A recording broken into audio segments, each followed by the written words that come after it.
Let's call the meeting to order. Rise for the Pledge of Allegiance, please. I pledge allegiance to the flag of the United States of America and to the republic for which it stands, one nation, under God, indivisible, with liberty and justice for all. Madam Clerk, could you please call the order? Trustee Rogers? Present. Trustee Reinders? Present. Trustee Pazmino? Present. Trustee Consolino? Trustee Fialco? Present. Trustee Laha? Present. And Mayor Yukich. Present. Are there any amendments to the agenda?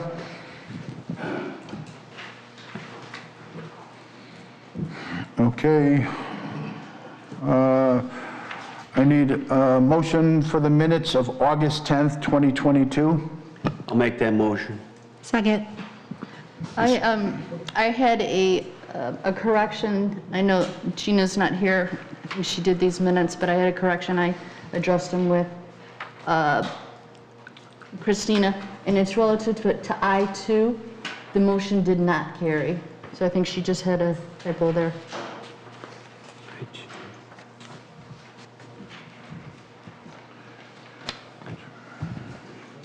I thought we paid. Which, where is it? I'm sorry. Page? Scroll down. Oh, I-2. Yeah, consider for. It's right underneath roll call.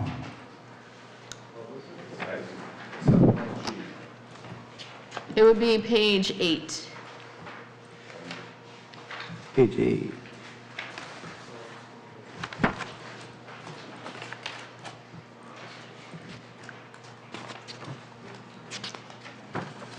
Two ayes, 4 nays, and motion did not carry. Page 8 of the minutes. Page 10 of the packet.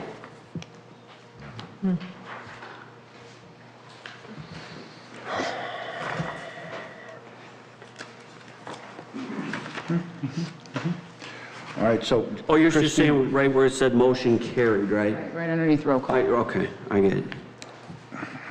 Good catch. Okay, so it was corrected? It will be, yes. Okay. That is a good catch. All right, was there anything else with the minutes? Okay, we did a motion for it, no discussion, so could we please call the roll? Trustee Fialco? With the amended portion on I-2, I say yes. Trustee Reinders? Aye. Trustee Rogers? Aye. Trustee Laha? Aye. And Trustee Pazmino? Aye. Okay, next would be public comment.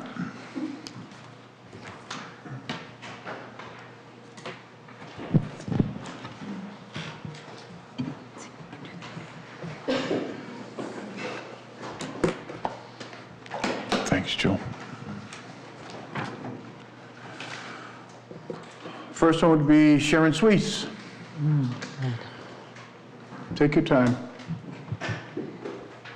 Thank you, Mayor. This is regarding agenda item I-10 plus other things. There are reasons why there is a separation of church and state. Prayer before a public meeting is not necessary, nor is it inclusive. Some residents attending these meetings may feel offended, as they may have different views and beliefs. So why make them feel that way? Prayer alone is not going to remedy whatever is going on with this board and management, as 2 more employees have recently quit.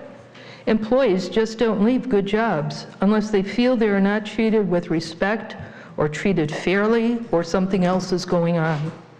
This makes a grand total of 20 village employees who have either quit, were forced out, or were either quit, were let go, or were forced out since this board and management took over last year.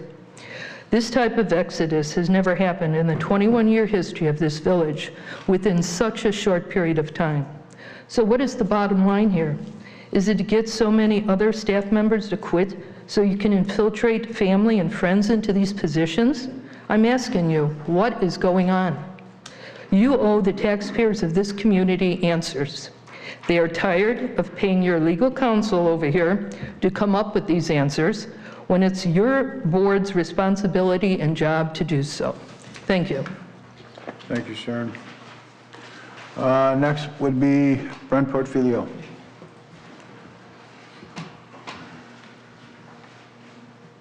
Thank you, Mayor and trustees, for having me.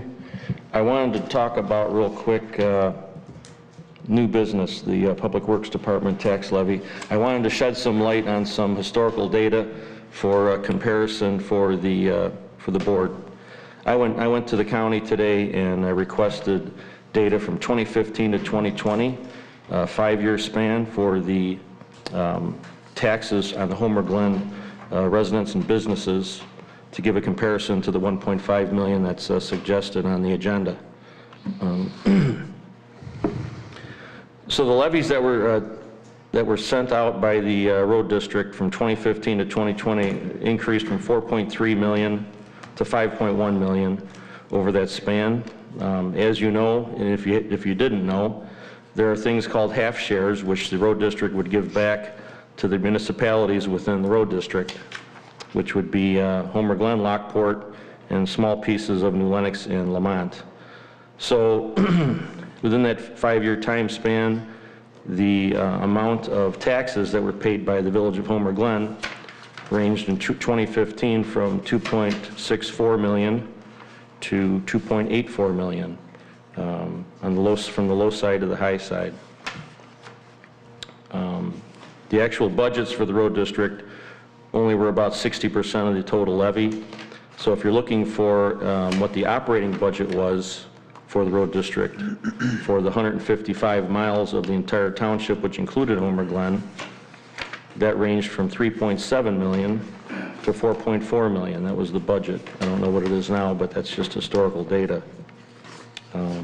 So if you prorate the streets that are in Homer Glen right now, I think there's around 135. Brett might know. Maybe 135. If you prorate that to the 156 that there was when the road district provided services to the village, it's about 86% of it. So to put it in summary, you have a $3.2 million to $3.8 million budget. And so if you look at what Homer Glen paid on an annual basis for those 5 years, it is much more than the 1.5 million that's being suggested on You have 30 on the agenda. seconds. Thank you, Christina. So I just wanted to make sure that people were aware of that fact, that there's going to be a severe cut in the amount of money they have to pay for Public Works budget. So, and that's about all that I had. Thank you. Okay. Excuse me, Mayor, could I speak? Thank you, Brent. I'm sorry, what Could now? I ask a question? Sure. Mr. Portfolio, could you share that information with Carmen so he could disseminate that to the rest of the board? Because I was trying to take notes, but I couldn't keep up fast enough. I'll just give them a printout of the county data that I have. Thank you. Actually, Commissioner Porfirio, would you mind staying for K1? Because we do have discussion, and we'd love your feedback, and I'm sure we'll have some questions. And that way you're not timed. Thank you.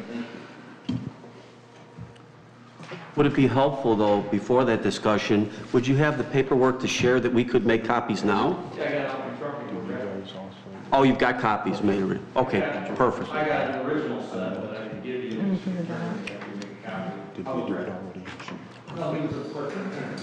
Thank you. Okay. Next would be reports and communications from the mayor and other officers. One, I had a paper dropped off and they asked me to please read this.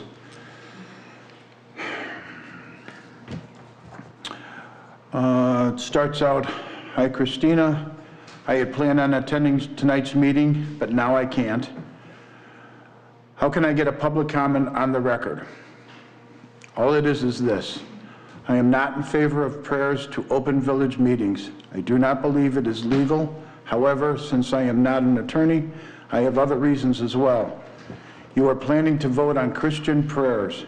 Have you ever thought about how the Muslim, Jewish, etc. neighbors feel? I imagine that they would feel discriminated against, unwelcome, and uncomfortable. True Christians, along with Jews and Muslims, all try to follow their basic religious tenet to love their neighbors as themselves and to treat them as we would want to be treated. It is the same for all three major regions. What you are proposing is not acting as Christians. You are excluding your own neighbors and making them hesitant to attend meetings. I request that you vote against prayers in public village meetings so that all citizens have equal rights. Karen Worth." Let me give that to her.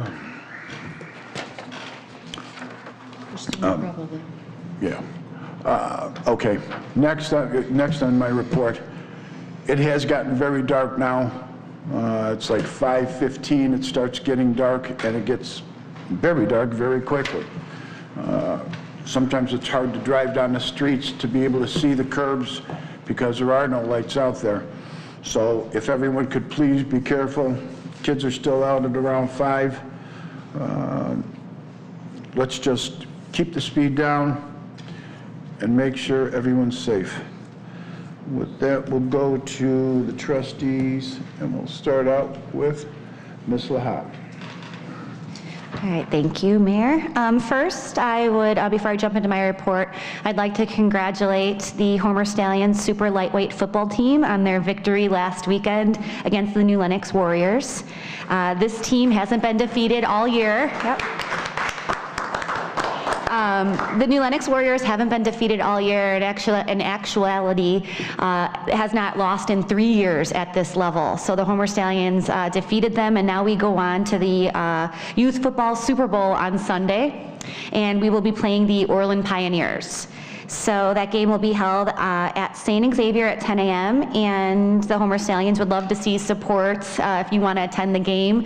Also, we would like to ask some of the local businesses to wish our Homer Stallions luck. If you have a billboard or if you have a signage or anything, maybe our police or our firemen can post a little message for them. I know they would absolutely love that. So I'm very proud of this team. They are very young. They're 7, 8, and 9-year-olds, and they played like champs in that terrible weather last week, so I just want to congratulate them. My report is last week, a couple weeks ago, I did cancel the Ability Awareness Committee meeting. Whole family was out sick, so we were able to continue on with planning the round table, which is going to be set for January 17th. So hold that date. We will be inviting ARC, Will County Special Rec, and the Special Needs Planning and Legal team. Our topic is going to be revolving around taking care of your disabled or special needs child after 22, setting up a trust, kind of when we get to that point of now what. So I'm excited to host this because I've got a lot to learn myself.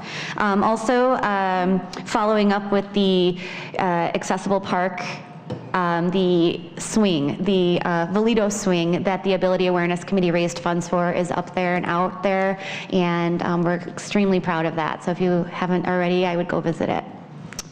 And that is my report. Thank you, Trustee Lahat. Next would be Trustee Rogers. No report. Thank you. Next would be Trustee Pasmino. Thank you, Mayor. I'd like to report for the newly created Behavioral Health and Addiction Recovery Committee. Currently, we are still seeking committee members and welcome all Homer Glen residents to apply to this very much needed cause. If interested in participating, please email myself, rpasmino@homerglenil.com, or Carmen Morella, our village manager, at cmorella@homerglenil.org. That's all I have. Thank you. Thank you. Next would be Trustee Renders. Good evening, everyone. Turn my mic on. Thanks for that. I would like to report for the Parks Committee. I'd like to thank everybody who came out for the Veterans Memorial dedication on Saturday. We all got a little wet. Soaked was more like it. But we actually had to take the ceremony indoors, and it actually turned out to be a very nice day. We had about 40 of the veterans that attended and their families, and they were very thankful, asked a lot of questions about the brick memorial, the memorial brick program. So everybody ended up having a good day, and it was very nice. And lunch, and I want to thank, special thanks to Carmen Morella and to the Parks Committee and Trustee Pazmino for helping us put this event together. Everybody thoroughly enjoyed it. I would also like to congratulate Steve Balich and John Richmond on their win last night. I know they will continue to fight for common sense conservatism. So we're looking forward to working with them in seeing what they're going to bring to the county board. So we look forward to that. To the ones who did not get the results that they were looking for last night, I actually extended out a gesture of goodwill to Sherry Booling and to some of the others. I hope they continue to support our community. It's not just about elected officials. It's about, people who work together in the community to make a difference. And even though anybody that's worked a campaign knows that it's very, very hard and it's very tiresome and it costs a lot of money. So you want to give credit to everybody that puts the effort in to do that.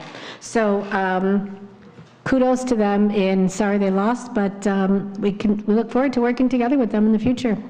That's my report. Thank you. Trustee Fialco. Thank you, Mayor. I have no report for the fest at this time, but I would also like to thank our 3 local folks that won the election last night. The Will County Board District 4, Steve Balich, Elizabeth Caparelli for the Will County Superintendent of Schools, and the state senator for the 19th Legislative District, Pat Sheehan. And just to give the numbers very quickly,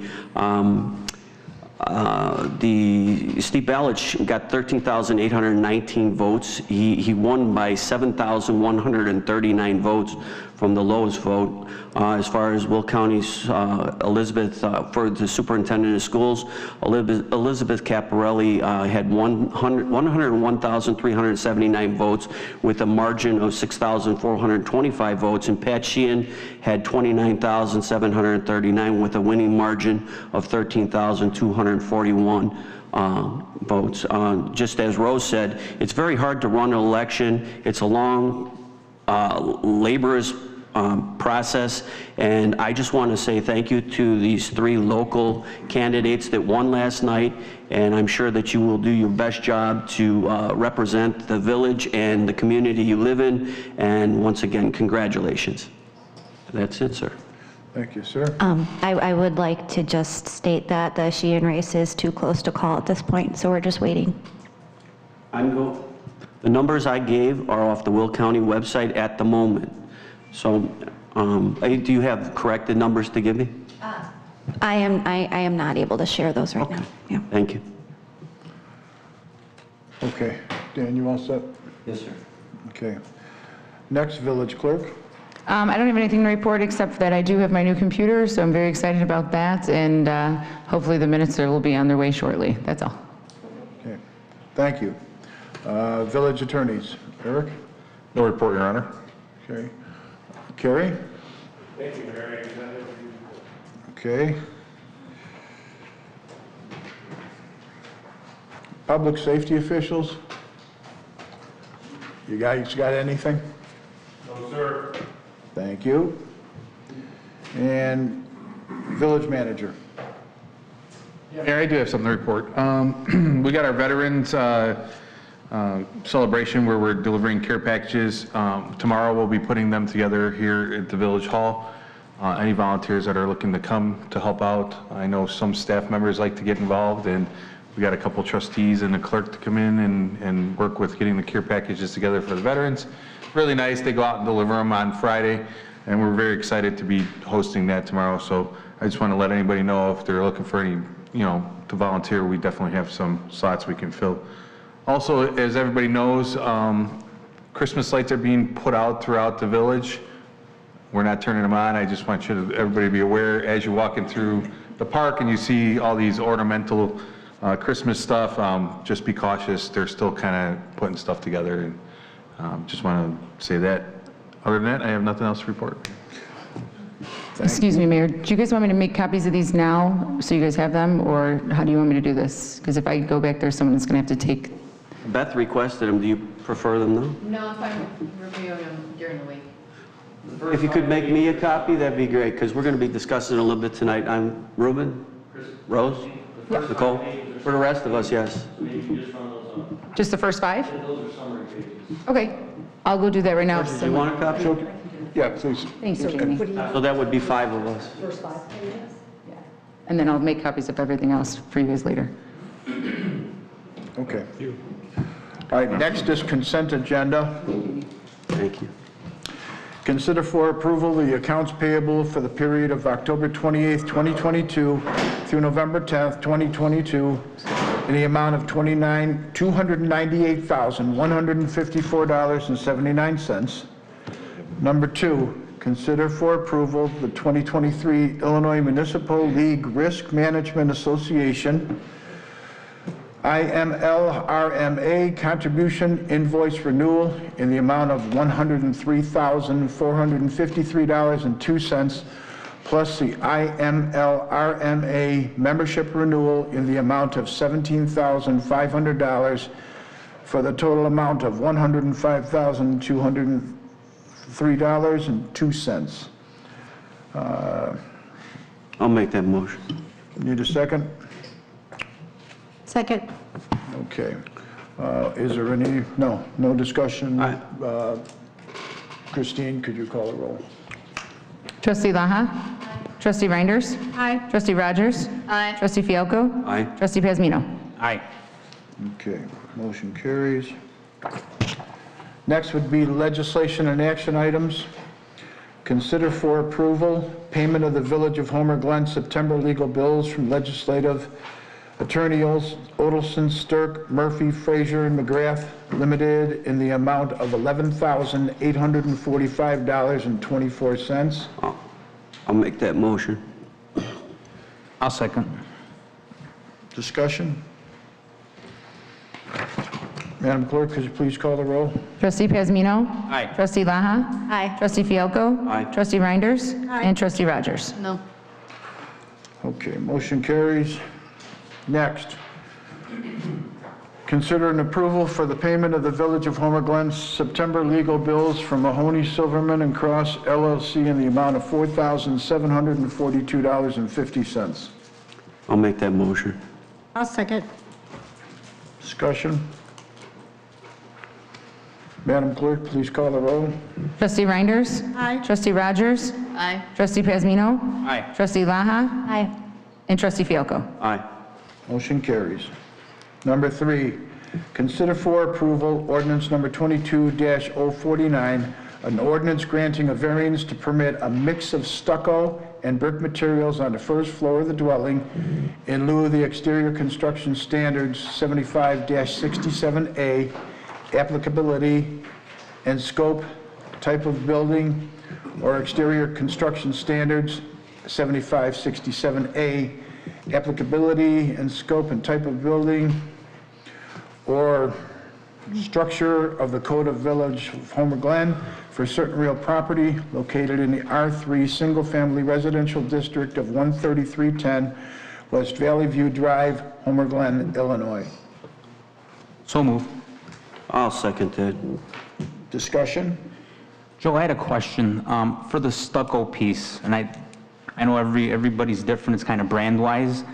The portion that they're going to add for the stucco, is that the stucco with the styrofoam and then the wire on top and then the cement that goes over it? They stated stucco. Either application is acceptable per the building code, so if they use actual stucco cement, which is the wire mesh with a cement coat, or the EVIS type system, Those are both acceptable methods and meet building code. Okay, thank you. You know what, with that said, this ordinance, we have quite a few of them under 7567A to basically accept the variance. When we get into the stucco material though, I almost think that with the other ones that are on the list, that with the stucco, I know there have been problems in the past. I know you say that it's changed a little bit, but for the aesthetics reasons, I'd like to see us kind of steering back towards the other, like the other three ways with the stone and the other composition of materials that we're using, instead of it could be, I believe in the last couple meetings, we've thrown that stucco in there. And we're not going by percentages.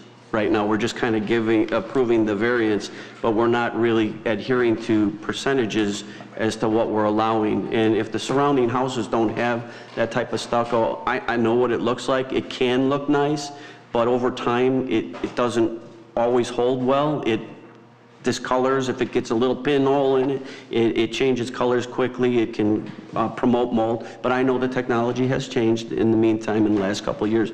But if we could maybe keep a closer eye on there, maybe you can give us some guidance as to maybe adjusting this ordinance so we don't have to come back with these variances all the time. And the stucco portion of it could be included in the variance change. And then we could avoid getting all this stuff on the list all the time. And therefore, that puts it back in your hands as far as letting, the residents do with the house that they're building what they want to do, with a little bit of guidance, but not that strict, rule of all stone on 100% of the front.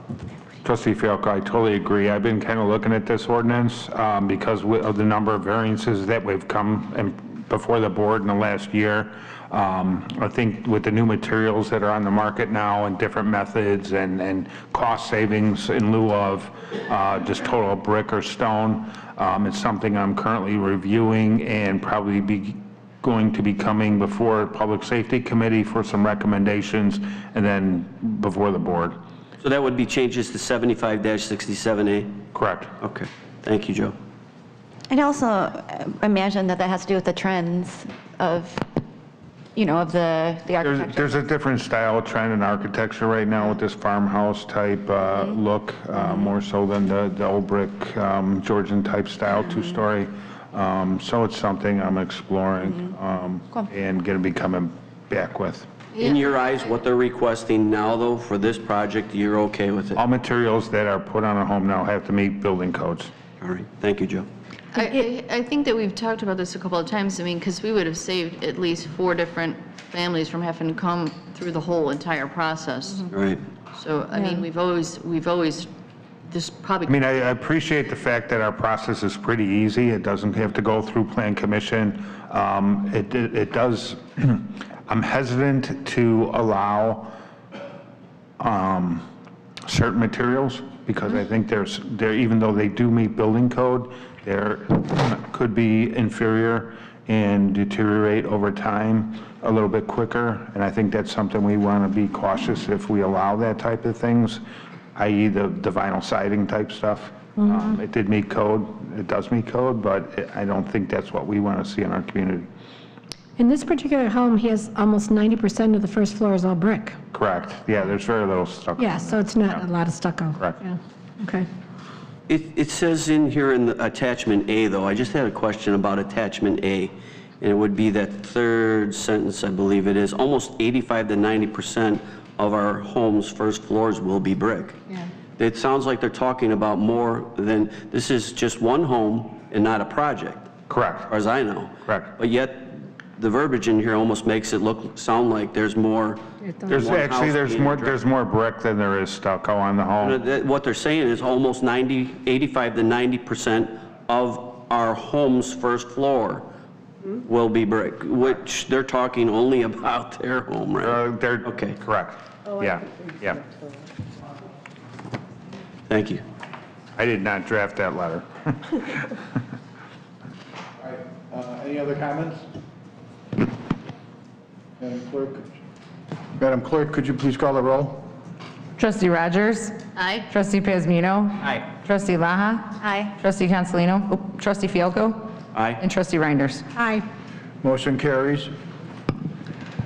Next, consider for approval ordinance number 22-050, an ordinance granting a variance to permit a mix of stone, brick, cementitious siding materials on the first floor of the dwelling in lieu of exterior construction standards, 75-67A, applicability and scope, type of building or structure of the Code of the Village of Homer Glen for certain real property located in the R2 Rural Residential District of 16455 Spaniel Lake, Homer Glen. I'll make that motion. I'll second. Discussion? Joe, you've been out there, you've looked at this, it meets everything that you expect, right? And then as a side note too, I think with some potential future projects that we have coming down the pipeline with subdivisions and PUDs, where it's going to be that may be something that we consider in the materials as part of the approval for these subdivisions, being a little bit different than what our code currently says, and that would help the process as well.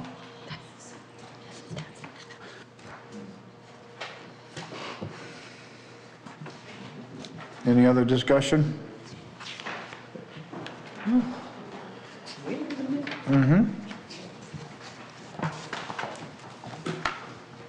Thank you. It's a beautiful plan. It's pretty. Yeah, very pretty. Handsome. Trustee Reinders? Aye. Trustee Fielko? Aye. Trustee Laha? Aye. Trustee Pazmino? Aye. And Trustee Rogers? Aye. Motion carries. Congratulations to the Kozlowski family. Okay, next, consider an approval ordinance of 22-051, an ordinance granting a variance to permit a mix of stone and fiber cement siding materials on the first floor of the dwelling in lieu of the exterior construction standard 7567A. Applicability and scope, type of building or structure of the Code of the Village of Homer Glen for certain real property located at the A2 Rural Residential District at 17851 South Parker Road, Homer Glen, Illinois. I'll make that motion. I'll second. Discussion? Again, Joe, this has met your high standards of what they want to do here, and you're okay with it, right? They're not my high standards, the building code that's been adopted by the village. Well, okay, it's the high standards that you enforce. Correct. It's like a barn dominium.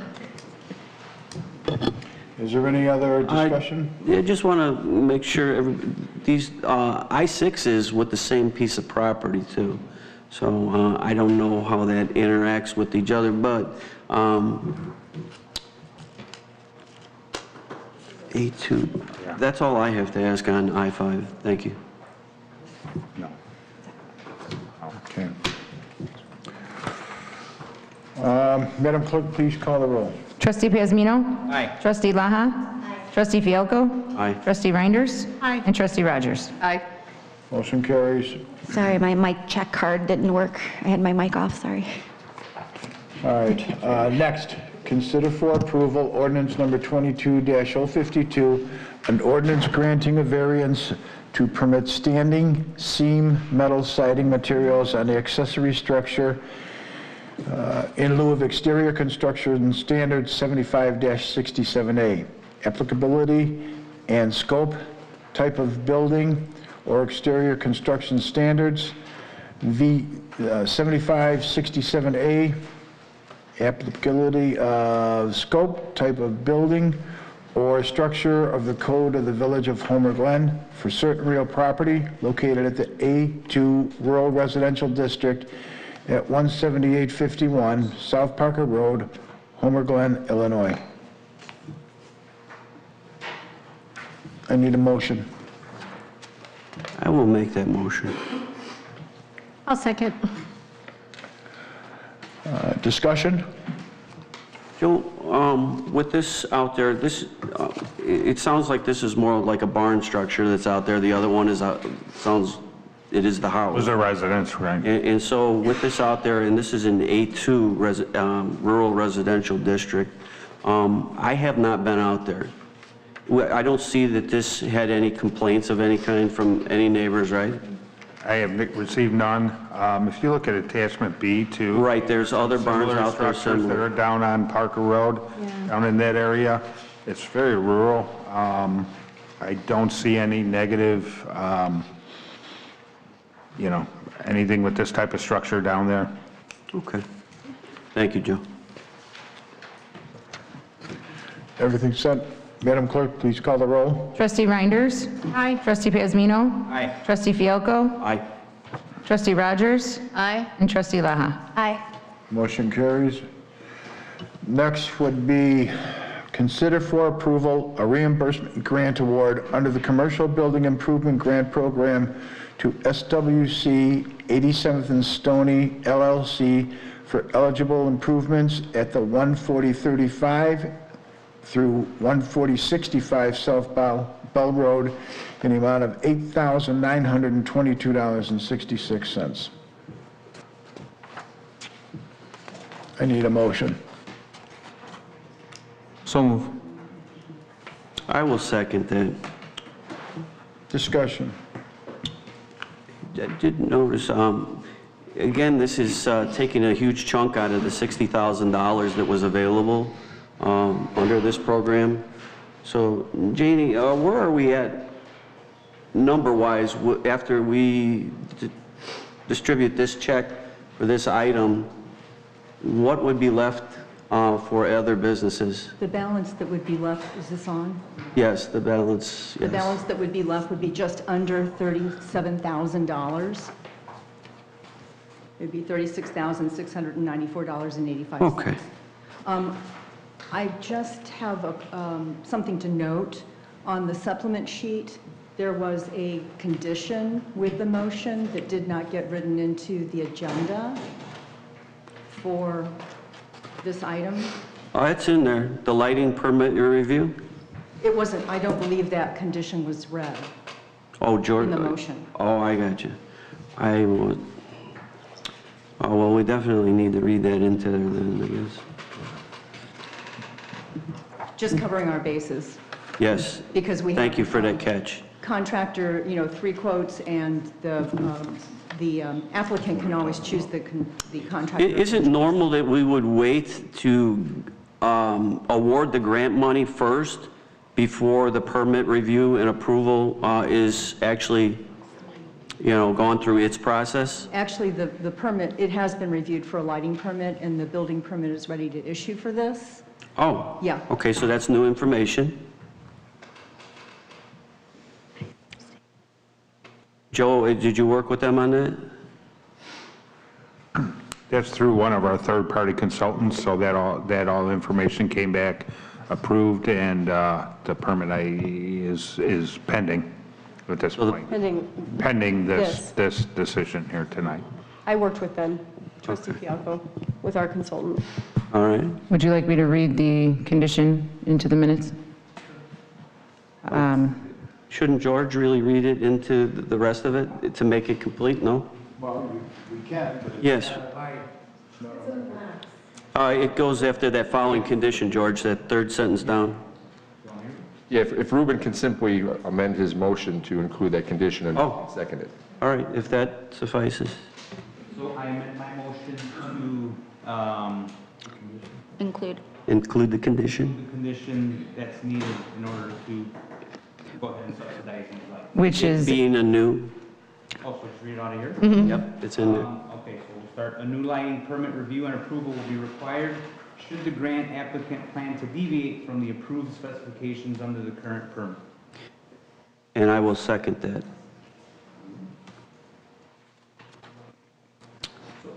Is this discussion now? We're still in discussion, aren't we? Are the lights currently working now, or are they? This is just an upgrade. They want to move to LED. Well, I believe, isn't this your plaza? Yes, it Those is. lights don't work there. The parking lot lights do not work, but the lights, they did install new lights on the building. Right, so this is out in the parking lot. The second thing that I did notice is we've got, the sign-off on this is by Michael Rose.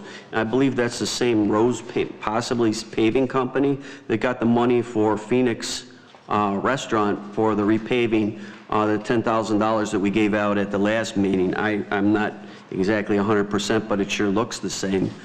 Not that that makes too much of a difference, but it is still the same people that are. I'll correct you, that's not the same people, two separate No. ownerships. Is it? Okay. Thank you, Beth. That's all I have. Okay, there's nothing else? You want to do? Trustee Laha? Aye. Trustee Fialko? Aye. Trustee Rogers? Abstain. Trustee Pasmino? And Trustee Reinders? Abstain. Oh, do we have, It's 3, yeah, you have to. You have to vote. Mayor Yukich? Thank you. Motion carries. All right, next, consider for approval the purchase of a Benpack vehicle servicing lift in the amount of $23,410. I will make that motion. Second. Right, Ruben, go ahead.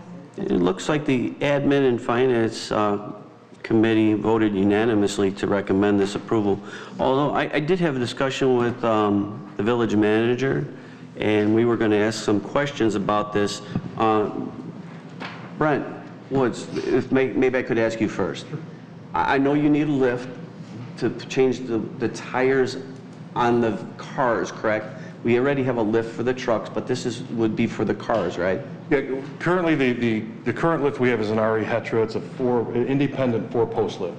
We have to slide each tire into one of the posts, and then we use that to lift it up. We can't change tires on any vehicle with that, but our trucks, we have the corresponding jack stands that we lower the truck onto. Okay. But on a smaller vehicle, it can't withstand that. We can't lower it like that onto these jack stands. All right. My question would be this, though. Is there a universal attachment for the manufacturer that makes this lift that would be available that you maybe looked into, if it is available, that would be cheaper than the $23,000? Is there something out there available like that, either used or brand new? To do... It would be, well, we have this jack, we have this lift already. What I'm saying, is there a universal... We don't have this. This would, well, this is showing a truck on there. As far as I know, we're looking for cars. Unfortunately, that was the only picture available. Okay, so we have a truck lift. We have several truck lifts out in the garage right now. My question is, for the manufacturer of those truck lifts, is there a universal attachment or device that could be purchased, that could be put on that would accomplish the same goal, that would cost less than $23,000? No, we do. We already have they're little adapters that go on those independent posts that we can lift a car up, but we can't use it to change any tires. We still have to go back to the old floor jack, one tire at a time, going around the car to change, because we've already had 2 village vehicles come in, for the building department vehicles that needed brand new brakes all around. So we had to do that timely, it's a little bit time consuming. We can only have 1 person working on the car at a time. With the 2-lift system, we can have 2 people working on cars at the same time. Many of my staff members are capable of doing brake jobs. They're capable of doing the smaller things like PMs on all the vehicles. And keeping in mind that before all we had was public works vehicles and then our obligation to the highway district for their vehicles. We're adding 20 new vehicles to it, in addition to we're going to be maintaining all of the Parks and Recreation Department's equipment and all of their smaller ATV vehicles. We're going to be maintaining their tractors, their mowers. I understand the necessity of it. I'm not questioning that at all. I'm just talking about, do we have another avenue to purchase something at a lesser price. Did you look at? Jeff looked at it. Jeff and I both went through a whole list of different options for this, and first of all, there was nothing that could hold the weight of our trucks. This was the one that could hold the weight of our trucks, because we do need it. We'll need it for trucks too. I mean, we'll use it for both. Oh, okay. I was under the impression it was Not just for cars vehicles only. It'll be for everything. Because we could have 2 trucks going at the same time. We could have 1 truck and 1 passenger car going at the same time. The current RE Hetra is 12 years old and it's already broken twice in 2 weeks, but Jeff was able to piece it back together and fix it. So we still think it's got some years left in it. But it took a whole day, plus transferring it, putting the adapters on to switch it from truck to vehicle lift is about a 30-minute process. And I can tell you in one day we had to change it 3 times. It was an hour and a half of downtime just changing it, getting it ready to lift cars. And this will have a home? We won't need to build an additional No, barn? we won't. We will not. Okay. This will have a home. All right. Thank you. Thank you. Well, this seems to be just more efficient and safer. It's going to be much safer, and we'll be able to double our productivity on, and now that we're taking on 20 new vehicles from Village. We've got Village EMA, Parks, and the Highway District's brand new, nice, beautiful vehicle that we, which I don't think we'll be seeing in our shop for many years. But we do have a lot. Plus, again, keep in mind, all the Parks has a lot of equipment that we'll be doing that we'd use these lifts for. And I think following your budget numbers, you're well under your budget for the year right now anyway, so I think the way you've explained it was perfect. And I think you are correct. It's necessary. Thank you. Okay, is there any other discussion on it? Madam Clerk, please call the roll. Trustee Rogers? Aye. Trustee Piazamino? Aye. Trustee Fialko? Aye. Trustee Laha? Aye. And Trustee Reinders? Aye. Motion carries. Thank you, trustees. Next, consider an approval Wonderlick Door, Inc., to replace door slab for an exterior door for the Parks and Recreation area at Village Hall in the amount of $6,210. So move. Ruben, need a second. Second. Rose, discussion. Carmen, you had said that we are going to be redoing the area. Yeah, so we're looking to redo the rec department's area. Right now, that door is a solid door, and we're going to try to open it up so then residents can come in and pick up scarecrows, snowmen, tulips. It'll be easier for signing up for those items too if somebody wants to come in and do that. It'll help facilitate getting in and out of that door a little bit easier. And I think it's well warranted. We actually want to kind of restructure that so it kind of looks like the building department. It has a door and a window, and you know, people can come up and if they have conversations with our event staff and stuff like that. So that's our goal. So. And you do have a purpose for the other door you're going to be removing? Yes, so we're going to repurpose the one door, so that's the goal. So I think that was great planning on your part. You explained that to me also. Yeah. And maybe it was a little bit of an oversight when that room was only built about a year and a half ago. But I think that'll be great that people will be able to come in, use the side door, and do all those things with those bigger items. And by you saving the door and incorporating it into the new way that will be built in that entranceway, I think that was great. Thank you for doing that. no problem. Okay, Madam Clerk, could you please call the roll? Trustee Reinders? Aye. Trustee Fialko? Aye. Trustee Rogers? Aye. Trustee Laha? Aye. Trustee Piazamino? Aye. Motion carries. Next, consideration for approval, ordinance number 22-053, in order to amend section 5-3B of the Village of Homer Glen Code of Ordinances regarding the order of the business or agenda to include the addition of invocation for the transition of business at regular village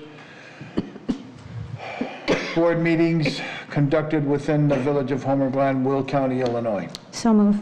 I'll second that. So moved was, Nicole. I think it was me. Yeah. okay, And who made the second? There was two voices. Okay. I bet, okay. Discussion. Nobody else has anything to say at the moment? I think, Carrie, you were going to get an opinion for us on this? I do have something to say before Carrie, though, if I could. I know this has been talked. Beth made the second. Sorry? Beth has So I think, second. right, so I think Yeah, she Beth goes seconded. first in conversation. Yeah? So, So I'm looking They've got for, the floor right now. no, they had nothing, they weren't saying She anything. just said something. I'm sorry? She did say she had something to say. Oh, I thought you had asked Carrie to say That something. wasn't me, that was Beth. Okay, but before we get legal counsel's thing, usually it's our discussion, no? I don't care. If that's the way you want to do it, go ahead. I think she's allowed to ask what she, I don't know. Carrie, I know that we had asked for you to kind of look into this and we just kind of see what other municipalities had, or if there was some legal opinion on this. I mean, I've done my own homework, but I'm curious. I did send an email to all of you. Would you mind putting your microphone on, please? I'm sorry. Trustee, I did send an email to all of you on Wednesday, November 2nd, basically summarizing that I researched the issue, and the United States Supreme Court, in its decisions in Marsh versus Chambers, which was in 1983, and then in the town of Greece, New York versus Galloway, which was in 2014, determined that there's historical precedent for the practice of opening legislative meetings with prayer. It concluded a solemn and respectful prayer introduced at the opening of the legislative session, where it is meant to lend gravity to the occasion and reflect values long part of our nation's heritage, serves a legitimate function. And then I indicated in some, so long as the practice over time is not exploited to proselytize or advance any one or to disparage any other faith or belief, a prayer at the beginning of the meeting does not violate the First Amendment to the United States Constitution. Now, those aren't my words, those are words from the opinions. The United States, and I was educated on this subject, but the United States Supreme Court indicated in the town of Greece, New York versus Galloway decision that it says, while legislative prayer, while religious in nature, has long been understood as compatible with the Establishment Clause of the United States Constitution. And it says, as practiced by Congress since the framing of the Constitution, legislative prayer lends gravity to public business, reminds lawmakers to transcend petty differences in pursuit of a higher purpose, and expresses a common aspiration to a just and peaceful society. And the U.S. Supreme Court has considered this symbolic expression to be a tolerable acknowledgement of beliefs widely held rather than a first treacherous step toward establishment of a state church. And earlier in the Marsh versus Chambers decision, the Supreme Court indicated that in light of the unambiguous and unbroken history of more than 200 years, there can be no doubt that the practice of opening legislative sessions with prayer has become part of the fabric of our society. To invoke divine guidance on a public issue or a public body entrusted with making the laws is not, in these circumstances, an establishment of religion or a step toward establishment. It is simply a tolerable acknowledgement of beliefs widely held among the people of this country. We are a religious people whose institutions presuppose a supreme being. Again, those aren't my words, those are the words of the United States Supreme Court. So I was asked as legislative counsel to research the legality. There's nothing illegal, and so long as no one particular religion is espoused or an attempt is made to advance it to the disparagement or exclusion of any other, there's nothing wrong with the prayer. I don't know what else to say. This is not something that is my opinion.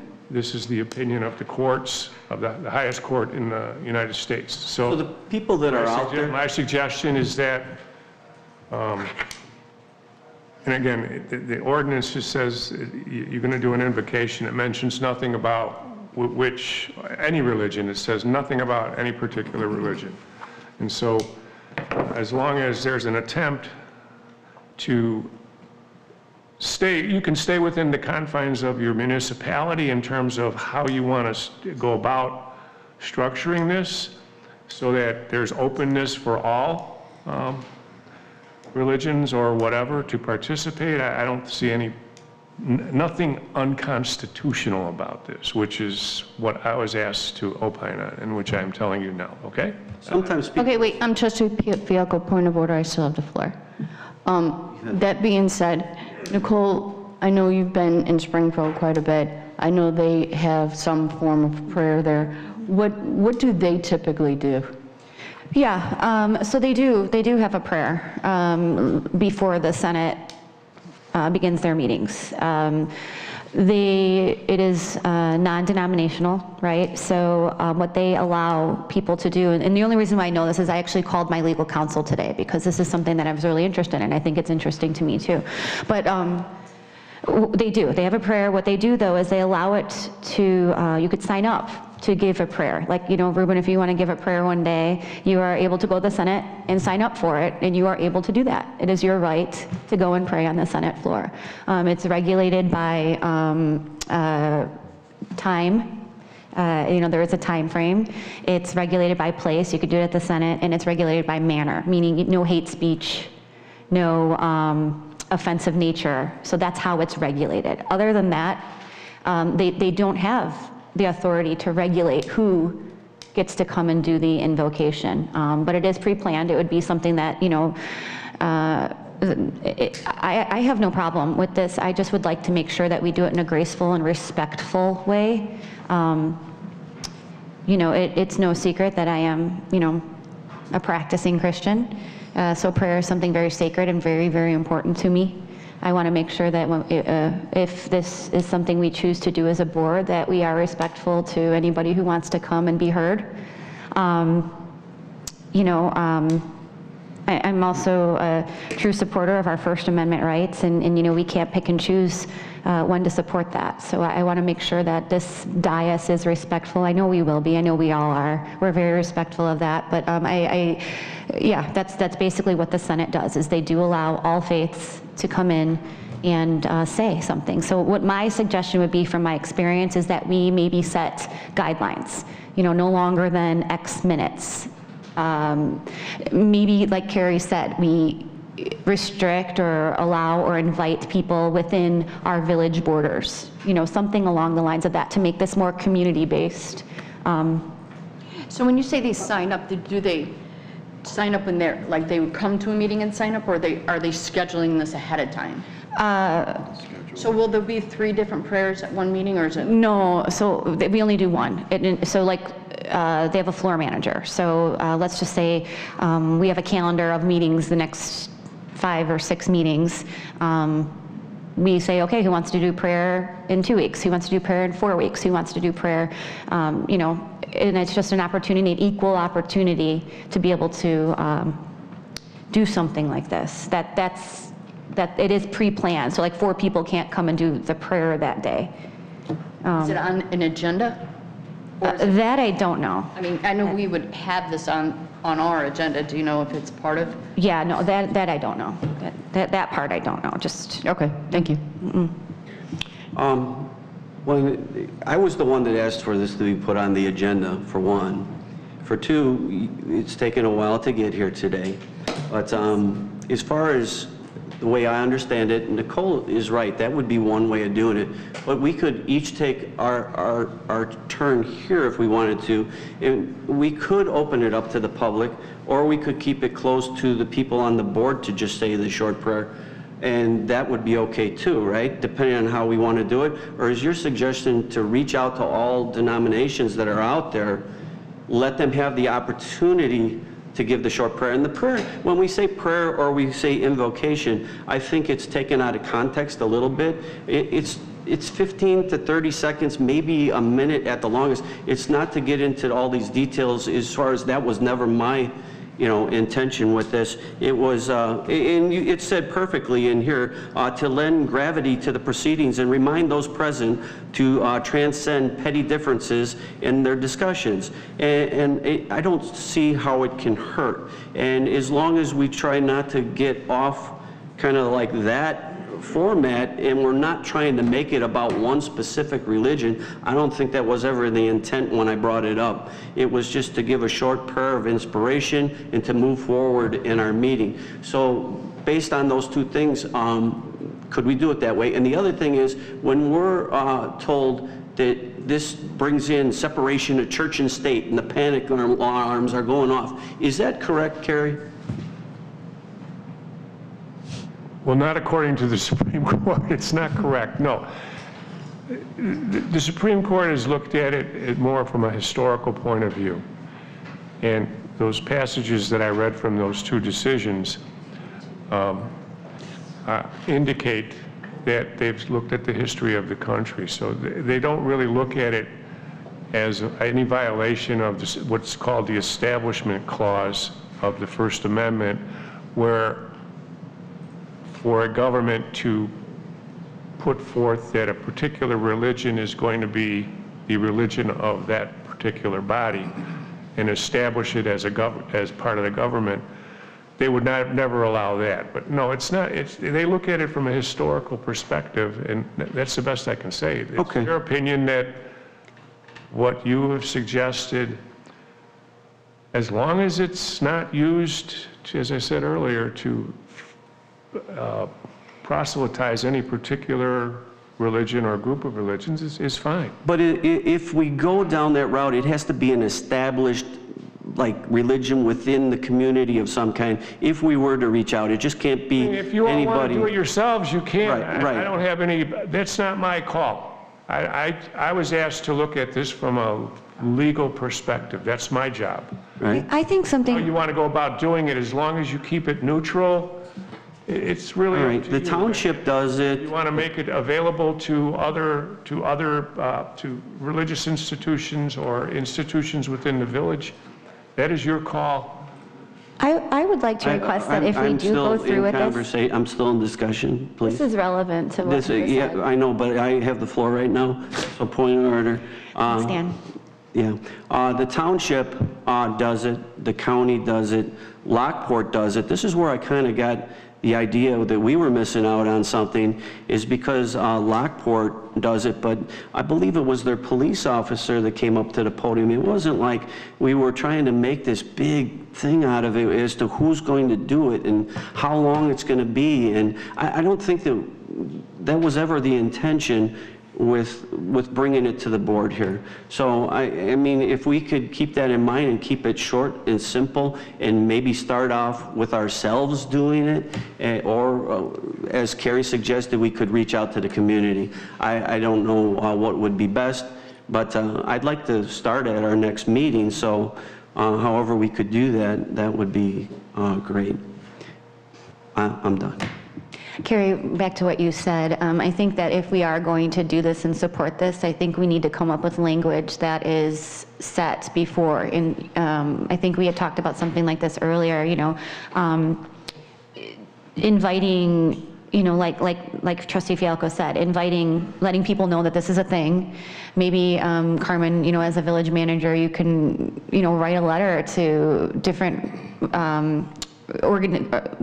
established religious organizations, and if no one signs up, maybe one of us picks it up then, or something like that, or you, or our police officers, or something like that. Just because, like I said, I don't want people to come in here and start pointing fingers that we are trying to make everyone pray a Christian prayer.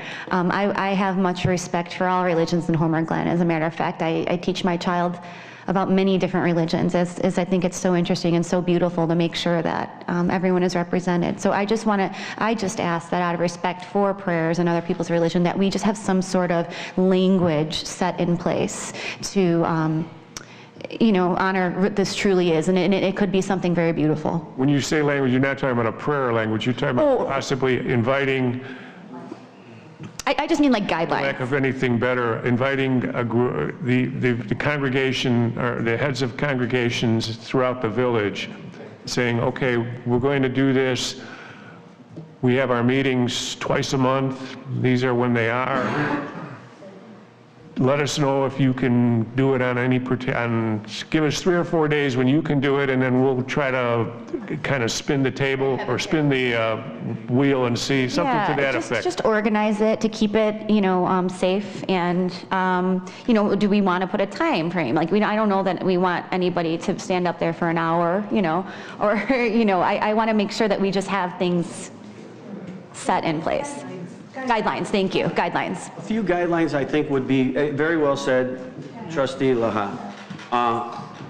But we don't want to I don't think we need an ordinance to do this. I think just having a supplemental agreement that you send with it to the churches that are out there, and to ask them for the availability dates. I don't think we need to dissect it and go into a whole big ordinance and create this other piece of paper for what we're trying to accomplish here. So that would, Carrie, that would be okay, correct? I would think so, sure. Because I would like to start at the next meeting, and I don't want to delay it because we need to create another piece of paper. And an invocation could be just a silent moment for a minute. So, there's other. I think Trustee Pazmino said that today when we were talking. A moment of silence could even be part of it too.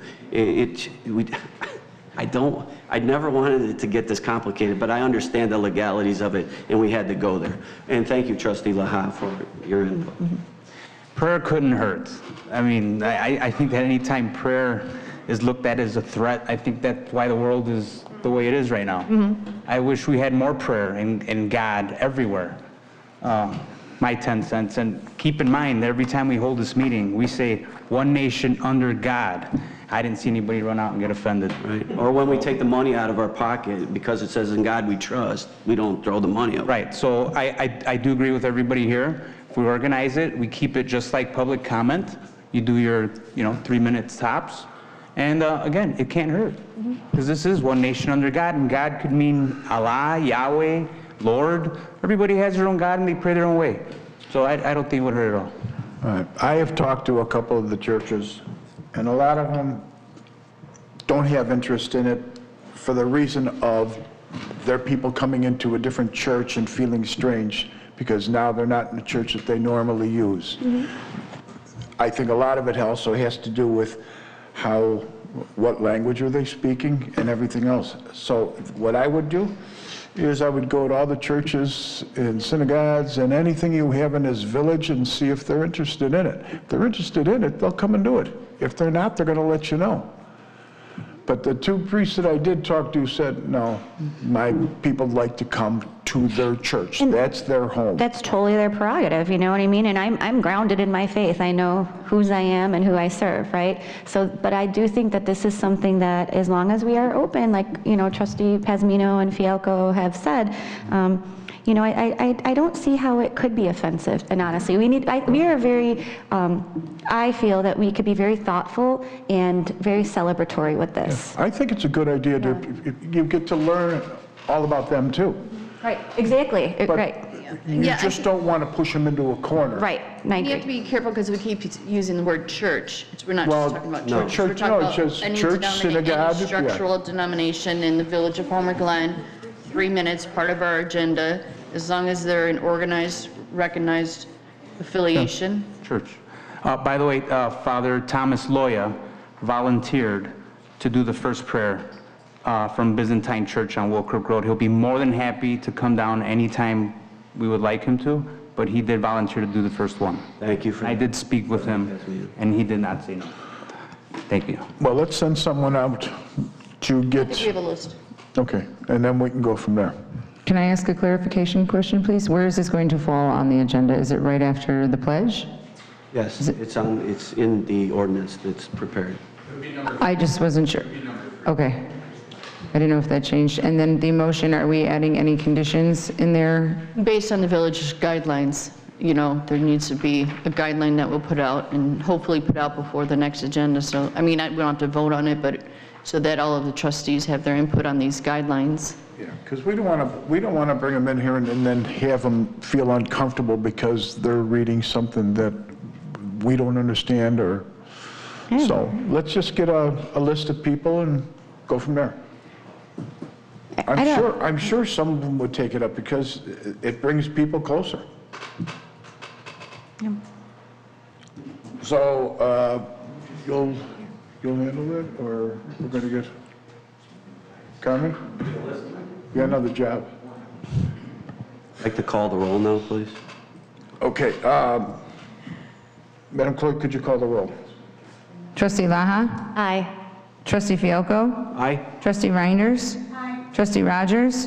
Aye. Trustee Pasmino? Aye. Motion carries.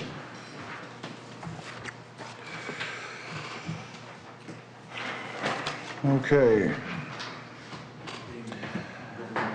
Next, number 10. Oh, no, I got that one. Next would be old business.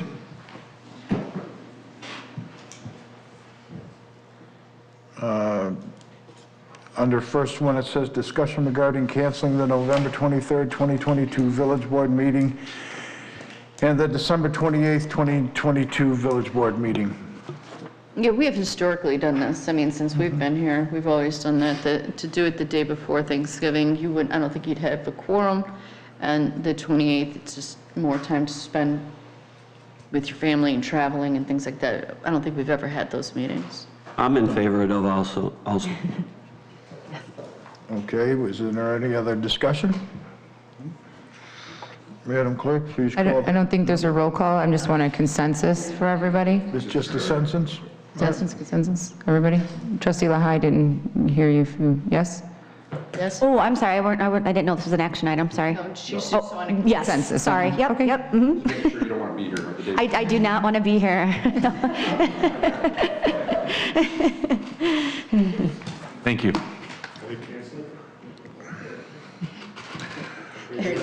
Can't see, yeah. Meeting in December. Right. Yeah. The 14th. 14th, I believe. Okay, all right, that's passed. Next would be new business. Under old business, I still have one or two items, if I could. Yeah. One, the salt for the roads. Are we prepared? Have we got all our salt for the winter months? Are we good with that? Okay. And how do we do in pricing? Really well. Cheaper this Really well, Dan. Cheaper this year than? Yes, so $78, estimated about $78 a ton.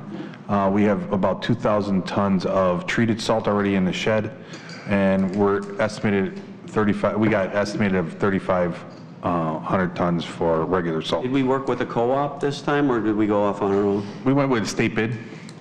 State bid? Yeah, so. All right, thank you for that. And the one last item is the fascia and gutters on Village Hall in the bids that we were out for. Proposals for those are due on Tuesday. We'll be opening those up at 3 o'clock. All right. That's all I have under old business for me. Okay, if you could do me one favor on that. When you've got something on old business, if you could check to see if you can find the answer before we come in here, so we're not wasting time up in here. You think that was a waste of time? Well, we can give you getting through this quicker once you find out exactly what they're saying we can and we cannot do. So this, when we come to the meeting. No, I think that fell under old business as we've done in past practice, but I thought that was a short one compared to other days. Yeah, whatever. Okay. All right, so the next one is, you all done with old business then, no? Yes, sir. Okay, we'll go with new business. Discussion Public Works Department tax levy of $1,500,000 that was first voted on December 9th, 2020. So I need discussion on that. So, just so the board knows, this came into A&F. John presented to A&F, and in A&F, they decided they would like to have a little bit of discussion on this at the board to discuss. Me and John felt it was appropriate to go forward and have a discussion on this. We're sitting at a, an estimated $3 million budget for our public works. We subsidize that with a few other things, but we're looking to have a levy of 1.5 million. So the floor is open for discussion. John, if you want to add anything as you're there, so. So this is the 2022 levy. It's 1.5 million. It's the same as the 21 levy and the 20 levy. And that was really the deciding factor going forward to keep it the same. It is a $3 million operational budget with $1 million of road resurfacing. We pay for the excess with sales tax and income tax, but it seemed appropriate to move forward with last year's levy. So we wanted to get a directive because we are under a short deadline because this will have to be voted on at the next in the December meeting and delivered to the county by the end of the year. So any comments or questions on it? So I just want to make it clear for, the residents, just so they know, this $1.5 million levy was originally brought in 2020 in order to be able to subsidize the new public works. Yes, that's correct. Okay. That's correct. So in essence, if we were ever to get rid of this $1.5 million levy and not carry it anymore, that would be pretty much a severe blow to the public works budget, correct? Well, it would be a severe blow to the general fund balance, the equity. Okay. Because the expenses will not go away. You'll pay for it with fund equity. To soften the blow a little bit, if you were to go back to 2019 and compare the tax of the road district and then roll it forward after the merger, a home with a $300,000 market value, property taxes have gone down $77. So the public works was previously the road district, which was funded with property taxes. We're only funding a small amount with it. So I would think you should continue to fund it at least that level. What I'd like to add to that conversation is on Monday,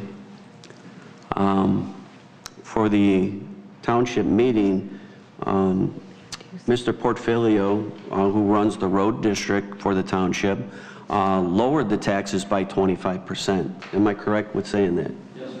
Okay.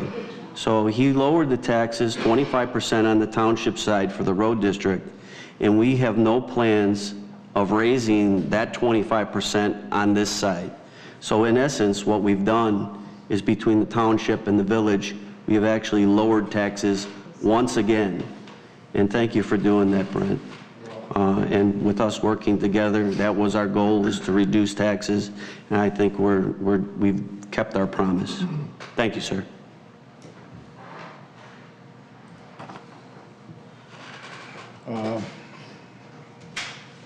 All right, so we still have to go with a tax levy of 1.5 million. When we first got into this road district, we had, the township basically paid the whole bill. We had to pay them the money that we did a levy on, turn it over to the road district. The road district would raise theirs. Now, when we raised ours, for our first time with the road district, we came up with $1.5 million. We didn't know what it was going to cost at that time for us to be able to do the roads, to do the snow plowing, to do the trees, to do some of the pipes that break in the road. So at that time, we put in an increase of $57 per $100,000 market value. And that was, when it came back to us, they told us that you can't put it in the municipal tax. It's all on its own. So they put the $57 through per every $100,000 market value. But when it came to us,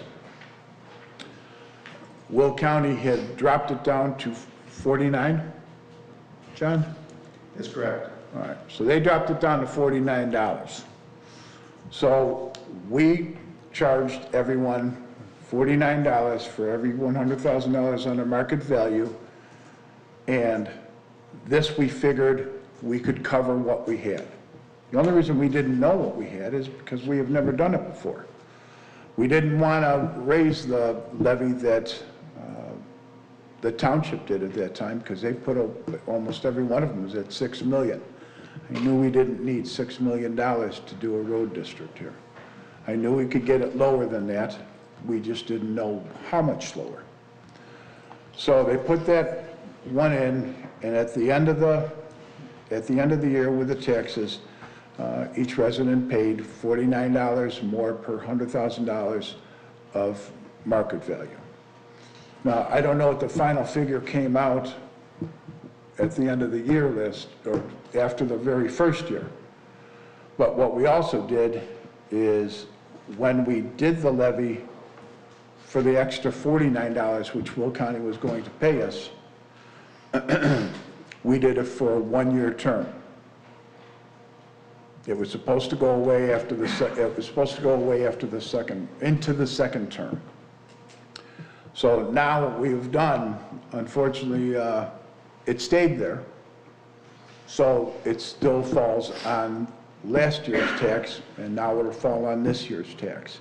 It didn't go up, but it didn't go down.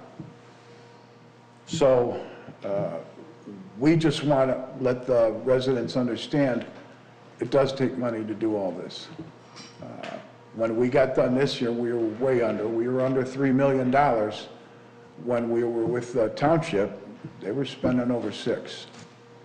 So I think we're doing an absolutely wonderful job keeping the roads the way they are. Our roads are fine. When it snows, these guys get the snow out of there as fast as they possibly can. So what we're trying to do is, I don't want to get snuck by anyone, but what we would like to do is continue on with leaving it alone just the way it is. Your tax wouldn't go up at all. Your tax would stay the same. But we did plan on turning that off 2 years ago. Unfortunately, it got past everyone, so now that's what we want to do. If we need more after that, then we have to get creative and figure out how else you do it. You got to understand that just with the amount of trucks that we've had to buy, all the plows we had to buy, all the salt you had to buy, all the equipment to fix the roads, to cut the trees. So right now on your tax form, there is one on there, and it would be $49 of per 100,000 market on it. That's going to stay the same. We're not going to raise anything, but we're not going to take it off right now, because otherwise we will run into a jam to where we do have to do something. The roads are getting, we're trying to rebuild as many roads as we possibly can without spending any more money than what we do. So that's where we sit right now, and we haven't voted on it yet, because this is still under new business on this one. But we just want the residents in the village to know what's going on and why we're doing what we're doing. So if there are any questions, I'll be more than happy to answer them. If you don't have questions now and you want to, just call me. We'll explain it to you and why we did what we did. I just wanted to clarify one thing. So the tax levy that was passed in 2020 and then rolled over basically, because we did not increase that amount, it didn't get past anybody. The fact that we're running a $3 to $4 million operation with just a little bit over $1.5 million, I think it's very good and very impressive. And the only way to eliminate that tax is to give back the road district. And that's not going to happen, because the whole point of doing that was to control our own destiny, that we did not have to depend on what was that time a different administration under the road district. which, by the way, that $6 to $7 million, George, that you mentioned was not under this current administration. It was under the prior administration. Thank God to the road district and the township. They brought down those costs phenomenally. Thank you guys very much. So I just wanted to clarify that. Trustee Pasmino, I have a question. Sure. I mean, correct me if I'm wrong. Last year when the levy was presented, you all maintained it at the prior year's amount. 1.5 million. But you were asked, I don't mean to be impertinent here, but I thought the mayor and the then existing manager asked you to increase that levy by 150%, and you said no. So Mayor, I'm listening to you say that it was supposed to go away, but you asked these folks to increase it by 150% last year, which kind of, if you want to tell the public the whole truth, and I think you need to tell the public that you asked them to increase it 150%, and they said, no, we're going to just keep it where it is. Am I wrong? Or did I hear that at that meeting last year, or am I making this up? We were given options. We were given 3 options. The first option was to completely eliminate it, but the problem with that, of course, is we had a $3 to $4 million bill. You can't eliminate it because we bought the baby, so we have to pay for it, right? So the second option would be to roll over that tax. No taxes go up. In fact, the very first tax that was passed, it was actually a double whammy, because we weren't sure if we were going to get the road district, so the gamble was made, not by myself, but the gamble was made because that levy had to be put in December, and if you don't put it in, you can no longer grab it. So that was voted on. So there was basically 2 levies that was paid for at that time. So in the next tax levy that came in, seemed like it was lower because now you're only paying 1. So the one-time levy that the mayor was referencing was that one-time double whammy that we got hit with, I'm assuming. So then the second one came in, we said, no, we're not passing $3 million. It would be nice, right? But I'd rather that money be in the residents' pockets, not in our coffers. And that's why we said 1.5, and I believe, oh, actually it passed, a 1.5 rollover. And this year, my intention, because we need to finance the road district, or I'm sorry, the public works, we need to roll it over again, because there's no way around that, unless we give the road district back. And that's not going to happen. Okay, thank you. I appreciate it. And actually, Carmen, it did come in under the $3 million this year. It actually came in at $2,970,121. So in answer to your question, no, I never said that. I never wanted that. I wanted it to go away, but it was already in there, and they felt comfortable with it, that they could do the same thing again. I just want to... So let's not twist anything, Carrie. Well, no. I think there is definitely a different tone that's being presented today versus last year. I mean, because I was new to this, so it was something very confusing to me. You know, we were actually offered, 3 options, and we were all like, no, we don't like any of those options, and so we chose to stay where we're at. If I remember correctly, that option wasn't even on the agenda. We decided that on our own. Right. Which option? Right. The one to stay at the 1.5, yes. So we were actually presented 3 different options. Right. Yes. So that was the first one that we had that was on, and then it switched over to the second year. Right. Now it's switching over to the third year. So we haven't raised it since we set up the amount that we were going to do in the first place. And you explained it perfectly. Yes. I just want the public to hear it clearly, because then the newspaper is going to write something that's not clear and not accurate. Well, so that's why I want Carrie to understand. That's not. No offense, that's not Mr. at all. If I could finish what I was saying, that thank you to Village Manager Carmen Morella and to Brent Woods. They actually came in under the $3.2 million at $2,970,121,000.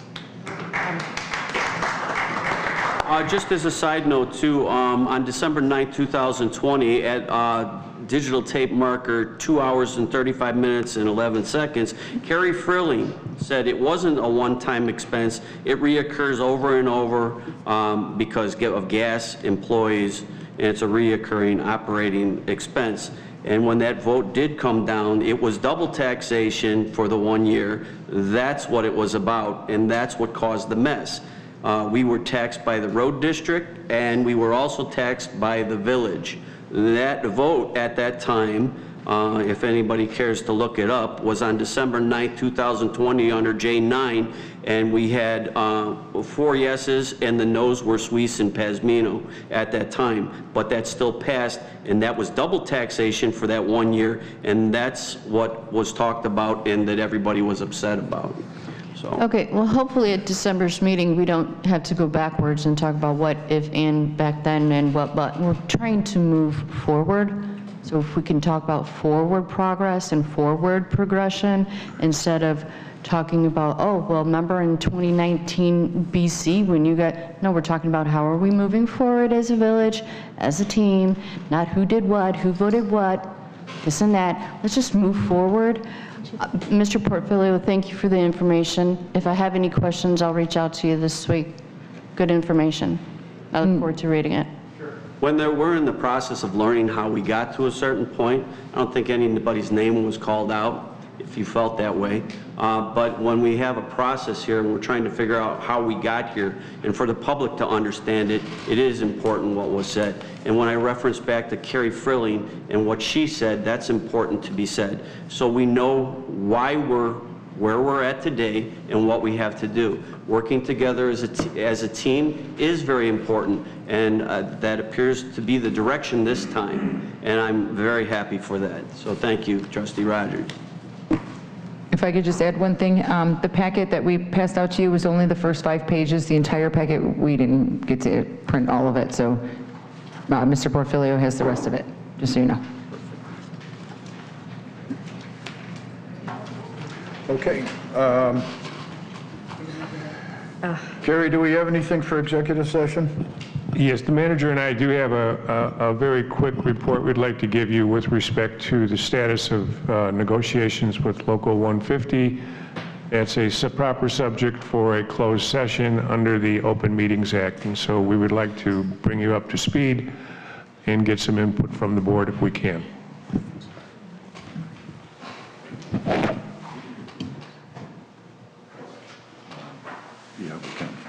A motion to go into executive session? Yeah, let's go into executive session so we can just... So move. Second. Cheers. Okay. So a 5-minute break, or what are we doing? Yeah, if we could All in do a favor? 5-minute break.